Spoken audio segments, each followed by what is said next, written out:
మొక్కల్లో ప్రత్యుత్పత్తి విధానాలకు సంబంధించి ఇక్కడ మనకి కృషి చేసిన వారు ఎవరంటే ఆ టాపిక్‌లో మనకి ఇతను ఇచ్చారనమాట. మహేశ్వరి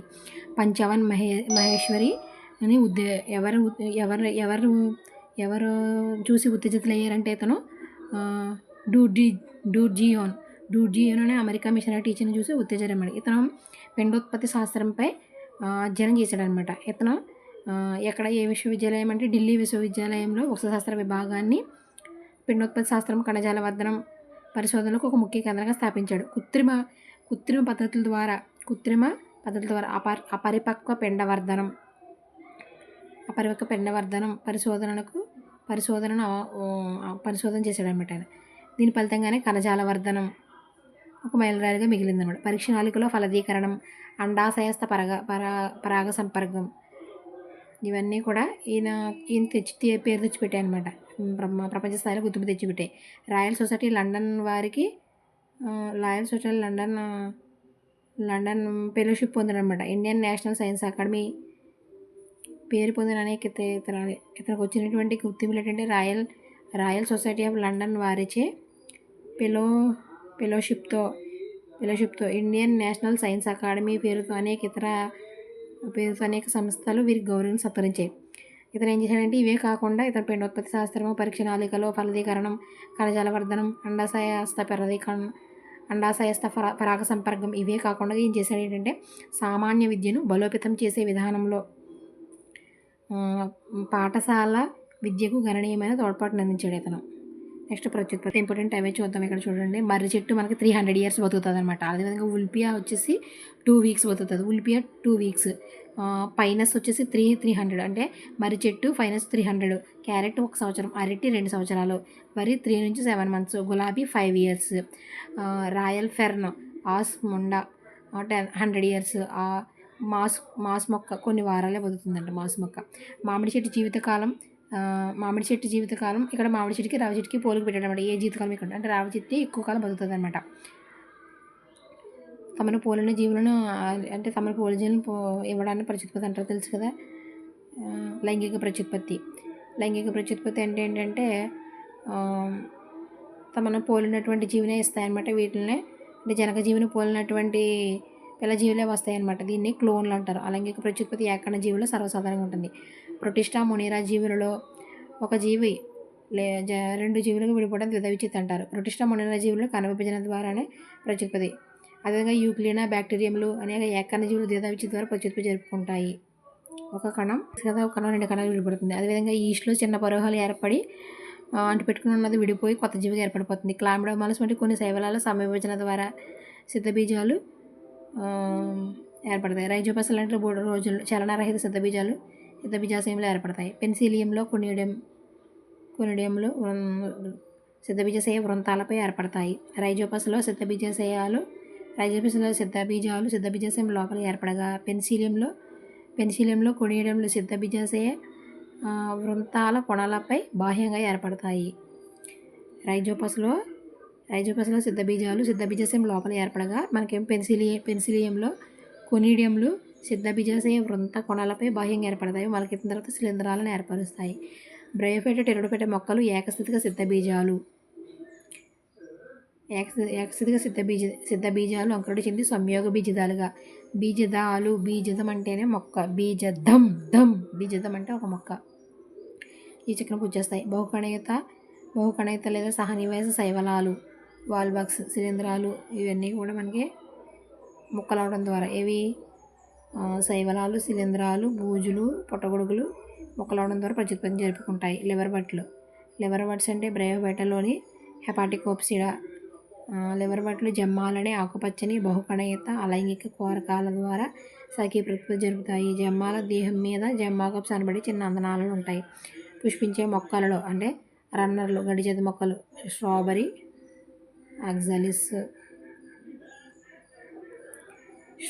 ఆక్సాలిస్ అంటే రన్నర్లు.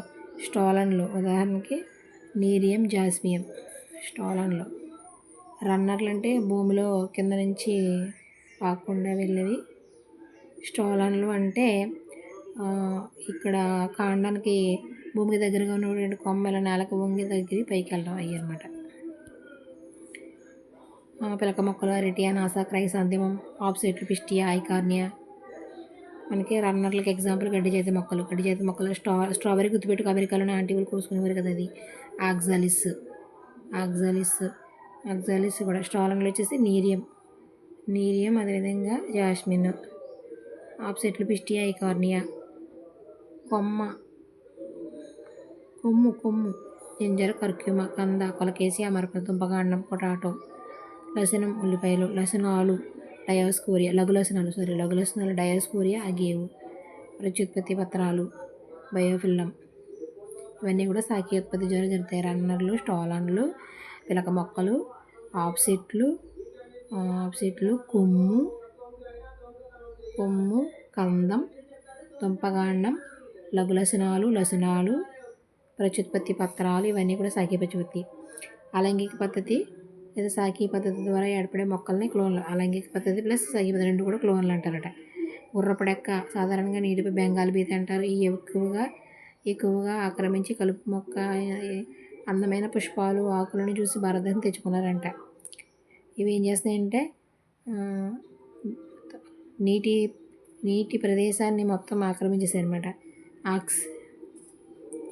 నీటిలోని ఆక్సిజన్ తొలగించేస్తున్నాయి. అంటే నీటి ప్రవాహం లేనటువంటి వాటర్లో పెరుగుతాయి అన్నమాట. నీటి ప్రవాహం ఉన్న వాటర్లో పెరగవు, నిలకడగా ఉన్న వాటర్లో పెరుగుతుంది. ఇది పిస్టియా అదే ఐకార్నియా అనే మొక్క పెరిగేసి అక్కడ బాగా అనమాట.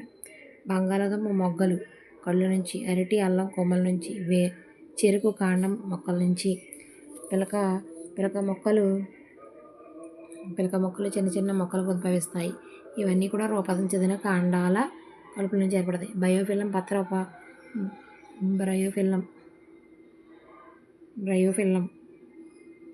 బ్రయోఫిల్లంలో తెలుసు కదా, అబ్రపు మొగ్గలు ఉద్భవిస్తాయి.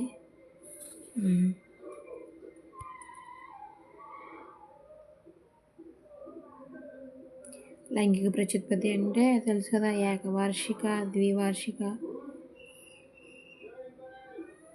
లైంగిక ప్రత్యుత్పత్తి ఒకే జీవి. లైంగిక ప్రత్యుత్పత్తి ద్విలింగాశ్రయ స్థితి లేదా విరుద్ధలింగ ఉంటాయి. వరి, మొక్కజొన్న, గోధుమ ఏకవార్షికలు. వెదురు బహువార్షిక. అంటే ఇలాంటి గడ్డి జాతి మొక్కలు వాటి జీవితకాలంలో ఒకేసారి పూస్తాయి అన్నమాట. అంటే గడ్డి జాతి మొక్కలు అనేవి వాటి జీవితంలో ఒకేసారి పూస్తాయి. కాకపోతే ఇక్కడ వరి, మొక్కజొన్న, గోధుమ ఇవన్నీ కూడా ఏకవార్షిక మొక్కలు. ఇవి గడ్డి జాతి మొక్కలు. కానీ వెదురు చూడండి, వెదురు మాత్రం బహువార్షిక మొక్క అనమాట. ఇది గడ్డి జాతి మొక్కే. సెంచరీ మొక్క మనకి సెంచరీ మొక్క, ఆగివ్ అమెరికానా వెదురు లాంటి మొక్కలు వాటి జీవిత చివరిలో పుష్పాలు పూస్తాయి అన్నమాట.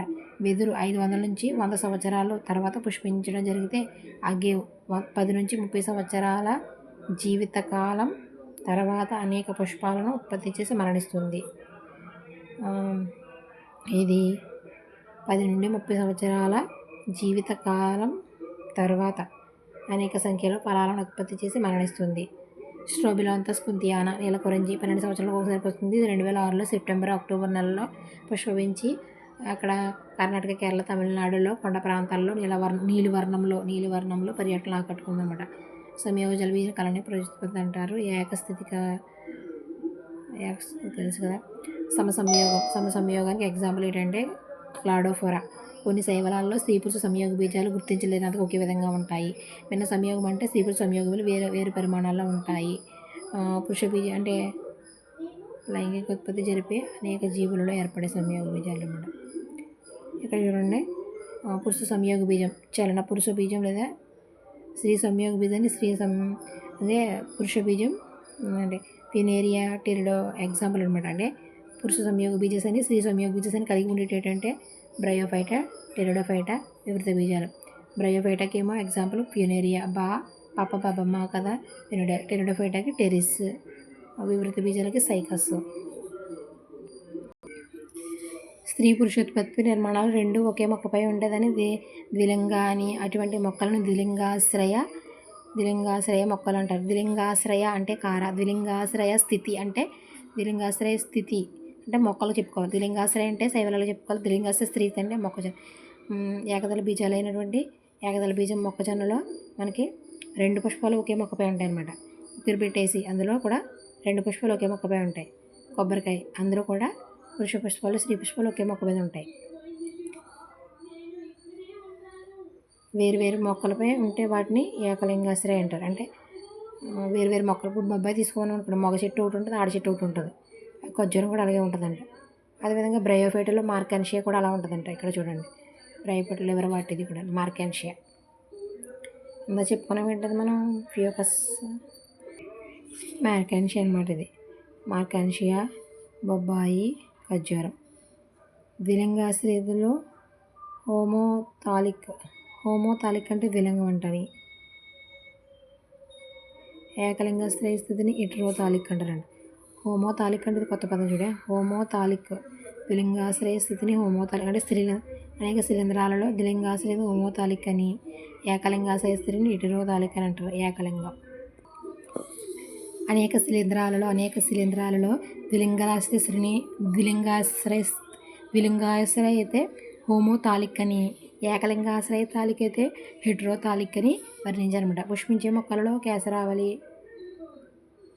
ఏకలింగ పుష్పాన్ని పురుష పుష్పం అని ఎండ కోసం తెలుసు కదా. యుపర్బియేసి సయతాయం పైకస్ హైపంతోడియంలోని పుష్పం స్త్రీ పుష్పం ఒకే మొక్కపై ఉన్న మొక్కలు అనమాట. యుపర్బియేసి ఒకటి, సయతీయం పైకస్లో, హైపంతోడియం కోకస్లో, స్పాడిక్స్ మట్ట మొదలైనవి ఉంటాయి. మనకి ఏకస్థితిక మొక్క సమవిభజన ద్వారా సంయోగిలను ఉత్పత్తి చేస్తుంది.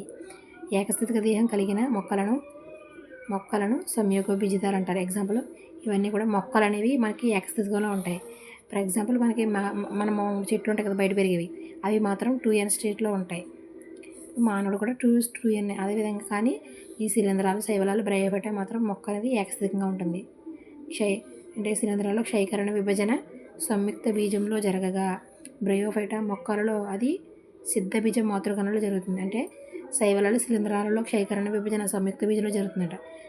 ఇది సంయుక్త బీజం. ఇప్పుడు ఏకస్థితికం కదా, ఇది ఏకస్థితికం, ఇది ఏకస్థితికం. సంయుక్త బీజం ఏర్పడితే 2n ఏర్పడింది. ఈ 2n ఏర్పడింది, మళ్ళీ క్షయకరణ విభజన జరిగి n ఏర్పడుతుంది. ఇప్పుడు మొక్క అనేది n స్థితిలో ఉంటుంది. కానీ బ్రయోఫైటాలో ఇప్పుడు ఏకస్థితికమే మొక్క కింద పెరిగిపోయి సిద్ధ బీజాలను ఏర్పరుస్తుంది. సిద్ధ బీజం మాతృకణాలలో క్షయకరణ విభజన జరుగుతుందంట. టెరిడోఫైటా వృద్ధి బీజాలలో ద్వైస్థితిక దేహాన్ని కలిగి ఉండి, అంటే టెరిడోఫైటా దగ్గర నుంచి ఇంకా అన్ని ద్వైస్థితిక సిద్ధ బీజం అనమాట. మొక్క అనేది ద్వైస్థితిలోనే ఉంటుంది, సిద్ధ బీజ దశలో. ద్వైస్థితిక దేహాన్ని కలిగి సిద్ధ బీజ దశలో ఉంటుంది.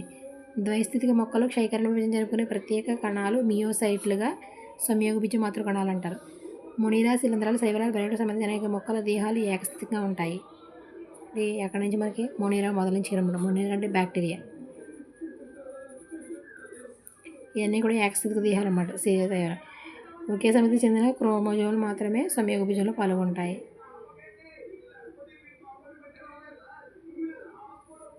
పరాగరేణువులు మొలకెత్తి తెలుసు కదా. ఫలితంగా ద్వైస్థితికంగా ఉంటుంది. అంటే సంయోగ బీజాల్లోనే మనకి పరాగరేణువులు మొలకెత్తినప్పుడే అవి క్షయకరణ విభజన చెందుతాయన్నమాట.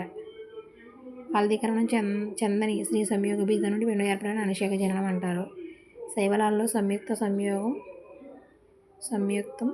సంయోగం మొక్కల దేహ బయట, అంటే ఇక్కడ శైవలాల్లో మనకి దేహం బయట నీరు ఏ రకంగా పనిచేస్తుంది.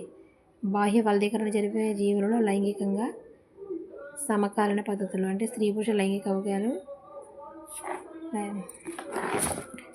పురుష లైంగిక అవయవాలు ఒకేసారి పరిపక్వత రావడం, ఒకేసారి విడుదల కావడం జరుగుతుందన్నమాట. అంటే బాహ్య ఫలదీకరణ జరిపే ఎక్కువ సంఖ్యలో కూడా ఉంటాయి. అంటే ఒకేసారి పరిపక్వతలకు వస్తాయి. ఏవి మనకి శైవలాలు అనమాట. శైవలాల్లో అది ఇక్కడ నుంచి చూడండి. శైవలాల్లో మనకి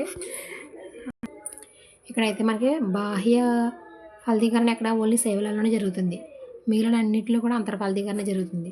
ఇందాక ఏకస్థితిక మొక్కలు ఎక్కడ స్టార్ట్ అవుతాయంటే మనకి మోనీరా, శైవలాలు, శిలీంధ్రాలు, అదేవిధంగా బ్రయోఫైటా కూడా ఏకస్థితిక మొక్కే. కానీ ఇక్కడ బ్రయోఫైటా దగ్గర నుంచి అంతర్ఫలదీకరణ వచ్చింది.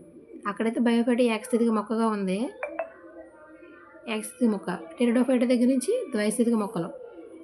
పెరిడో అంటే ద్వైస్థితిక మొక్కలు చెందినటువంటివన్నీ కూడా అంతర్ఫలదీకరణ జరుగుకుంటే, అదేవిధంగా ఏకస్థితిక మొక్క ఏకస్థితిగా అంటే సింగిల్ అనే స్టేజ్లో ఉన్నటువంటి మొక్క కూడా అంతర్ఫలదీకరణ జరుపుకుంటుంది అనమాట. ఇది తెలిసిందే కదా. సంయుక్త బీజం ఏర్పడిన తర్వాత సంఘటనలు ఫలదీకరణ అంతర సంఘటనలు అంటారు. ఏకస్థితిక జీవిత చక్రం కలిగినటువంటి శైవలాల శిలీంధ్రాల్లో కేంద్రకం సంయోగం జరిగిన వెంటనే సంయుక్త బీజం క్షయీకరణ విభజన చెంది ఏకస్థితిక సిద్ధ బీజాలను ఏర్పరుస్తుంది. ఈ ఏకస్థితిక జీవులుగా పెరుగుతాయి. అంటే దీన్ని ఏమంటారు? ఫస్ట్ ఏకద్వయస్థితిక, ఫస్ట్ ఏకస్థితికంగా ఉంటుంది, తర్వాత ద్వయస్థితిగా ఉంటుంది. అంటే శైవలాలు శిలీంధ్రాల్లోని మనకి ఏకద్వయస్థితిగా ఉంటుంది. శైవలాలు శిలీంధ్రాల్లో ఏకద్వయస్థితిగా ఉంటుందన్నమాట.